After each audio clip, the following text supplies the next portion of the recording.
Did you ever wonder if the January 6th pipe bomber would ever be caught? For almost 5 years, those grainy surveillance clips of a hooded figure walking through Washington, D.C. felt like a ghost story in American politics.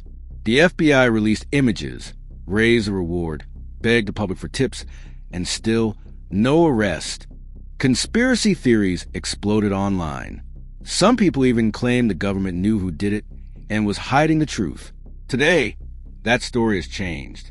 According to federal officials, the FBI has arrested a man from Woodbridge, Virginia, who they believe planted the pipe bombs near the Republican National Committee and Democratic National Committee headquarters on the night of January 5th, 2021, just hours before the January 6th attack on the U.S. Capitol. He has been identified as Brian Cole Jr., and prosecutors say he's facing charges, including transporting an explosive device in interstate commerce and malicious destruction by means of explosion. Authorities stress that these are allegations, not proven facts in court. But this is the first time someone has actually been named and charged in one of the most mysterious pieces of the January 6th puzzle. At a press conference, Attorney General Pam Bondi stood at the podium and tried to drive home one message. This wasn't a lucky break or a random tip. She said there was no new witness coming forward at the last minute, no dramatic confession, just what she called good, old-fashioned police work and prosecutorial work. After years of work, investigators believe they finally have the person responsible. So what exactly are they accusing this man of doing? On the night of January 5th, 2021, someone allegedly planted 2 crude but viable pipe bombs, one outside the DNC and one near the RNC, both just a few blocks from the U.S. Capitol. The next morning, then Vice President-elect Kamala Harris arrived at the DNC. At one point, officials say she was within about 20 feet of the device before it was discovered and safely neutralized. Law enforcement rushed to secure both locations. That matters, because every officer and bomb technician pulled toward the DNC and RNC that morning was attention pulled away from the Capitol complex, right before crowds of Donald Trump supporters began breaching police lines and storming the building. The bombs didn't go off, but they shaped the law enforcement response on one of the most chaotic days in modern American politics. The FBI has always said those bombs were real, viable devices capable of injuring or killing people nearby if they had detonated. For years, the only image of the suspect was that shadowy figure in a hoodie, gloves, and face mask, walking calmly through D.C. streets on a cold pandemic-era night. Nothing about them looked unusual enough for anyone to remember. Behind the scenes, though, investigators were digging. Officials say they reviewed tens of thousands of video files, combed through hundreds of tips, and pulled huge amounts of cell phone tower data. They even looked at sales figures for the exact model of black and gray Nike Air Max sneakers that the suspect appeared to be wearing. Fewer than 25,000 pairs sold in the right time window. Every small detail became a potential lead. Still, for years, nothing seemed to stick. The FBI raised the reward for information to $500,000. Agents interviewed over 1,000 people. They chased theories that went nowhere. And all the while, the footage of that hooded figure walking past security cameras again and again turned into a symbol of unanswered questions. That vacuum fueled something else. Politics. Some allies of Donald Trump latched onto the pipe bomber mystery as supposed proof that January 6th was an inside job. One of the people who pushed that idea was Dan Bongino, a former Secret Service agent turned conservative commentator. Before he joined the FBI leadership, he said on his podcast that he believed the Bureau already knew the bomb's identity and was hiding it, and he floated the idea that the bombs might one day be dismissed as a training exercise if the truth became inconvenient. Fast forward to now, and Dan Bongino isn't on the outside criticizing the FBI. He's on the inside, serving as deputy director. According to CNN's reporting, he's continued to fixate on the pipe bomb case, urging the Bureau to pour in more resources and bring in outside officers and detectives to re-examine the evidence. Alongside him is the current FBI director, Kash Patel, another polarizing figure in the world of conservative politics.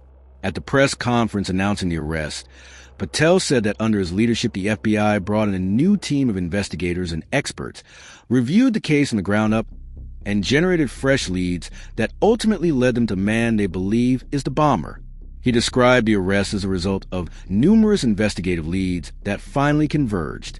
prosecutors mentioned forensic evidence as part of the breakthrough, though they refused to give specifics. That could mean anything from DNA to fingerprints to chemical traces to digital forensics tying online activity to physical movement. What they did say is that there was an aha moment in the investigation and that the work continued even after that clue emerged. On the ground in Woodbridge, Virginia, neighbors woke up to a very different scene. Law enforcement vehicles lining both sides of the cul-de-sac, where Cole is known to live, FBI agents in jackets moving around the property, and people in white hazmat suits examining something in the street. Two residents told reporters they first heard activity around 8 a.m., followed by a loudspeaker announcement. What looked like a quiet suburban street suddenly turned into the front line of one of the biggest federal investigations in years. Pam Bondi didn't just announce the arrest. She also used the moment to slam the Justice Department under President Joe Biden, accusing it of letting the case languish as a cold case for 4 years. That's an extraordinary charge, because it turned a law enforcement milestone into yet another partisan fight. In her telling, it wasn't just the difficulty of the case that slowed things down. It was political will. Whether that's fair or not is something historians and internal watchdogs may end up debating. What's clear is that this one case sits at the crossroads of violence, national security, and a deeply polarized political climate. Let's zoom out for a second. Google's year in search data for 2025 shows that the United States is in a moment where political and legal issues dominate people's attention. The assassination of conservative commentator Charlie Kirk became the top trending news search in the country.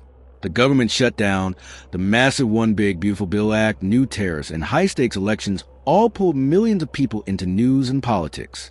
A lot of Americans are not just living through these events. They're actively Googling them, trying to understand what's going on. The pipe bomb case fits straight into that environment. It touches on fears about political violence, worries about how secure U.S. institutions really are, and a long-running narrative war over what January 6th actually meant.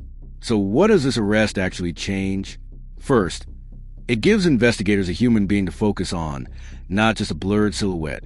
If the case moves forward, we'll learn more from court documents, how the government says they connected this man to the bombs, what kind of evidence they claim to have, and how they reconstruct his movements on that night. Defense lawyers will get a chance to challenge that evidence, and a judge and jury will eventually decide whether the government has proved its case beyond a reasonable doubt. Second, it puts pressure on the conspiracy theories. For years, some people have insisted that the FBI already knew who the bomber was. Now, the same FBI, under different political leadership, is saying, here he is. If the evidence holds up, it undercuts the argument that the Bureau has been hiding the truth. If the case falls apart, it will pour gasoline on those suspicions. Third, it shows how slow and grinding high-stakes investigations can be. We're talking about a nearly 5-year timeline. Bombs placed on January 5th, 2021, discovered the next day, diverting police from the Capitol. An investigation that struggled with poor video quality, common pandemic-era disguises, and a suspect who had plenty of time to leave the area, and only now, at the end of 2025, a named suspect in custody. For people frustrated with the pace of justice, this case is a reminder that it sometimes moves glacially, especially when investigators are trying to be absolutely certain before they arrest someone in such a high-profile matter. And finally, it raises a deeper question about how the United States deals with political violence going forward. On one hand, officials like Kash Patel and Dan Bongino are using tough language, promising that no one will be allowed to walk into our capital city, put down 2 explosive devices, and walk off into sunset. On the other hand, the fact that this took almost 5 years to resolve has already eroded trust for many Americans who feel like accountability, especially when politics are involved, comes too late or not at all. So where does that leave you, watching this from home? You're living in a moment where law and politics are colliding in ways that are hard to ignore. A pipe bomber case that once looked unsolvable is suddenly in the headlines again. An attorney general, an FBI director, and a deputy director with their own political histories are asking you to trust their version of events. And at the same time, the broader political landscape is still shaking from assassinations, shutdowns, giant spending bills, and fierce battles over the future of American democracy. Over the next few months, pay attention to a few things. Watch what details come out in court. Does the evidence sound solid? Things like DNA, phone records, or surveillance that clearly ties the suspect to bombs? Or does it rely heavily on circumstantial connections that leave big gaps? Pay attention to how politicians use this case. Do they treat it as a serious matter of security and justice, or just another talking point in the endless partisan war? And finally, look at how the public responds. Do people accept the arrest as long overdue accountability? Or does it deepen the sense that nothing, not even a bomb investigation, can escape the gravitational pull of politics? Whatever you think about January 6th, one thing is clear. The story isn't finished. The arrest of suspected pipe bomber doesn't close the book. It just opens a new chapter.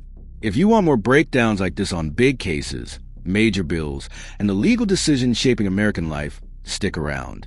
There's a lot more to unpack in the months ahead.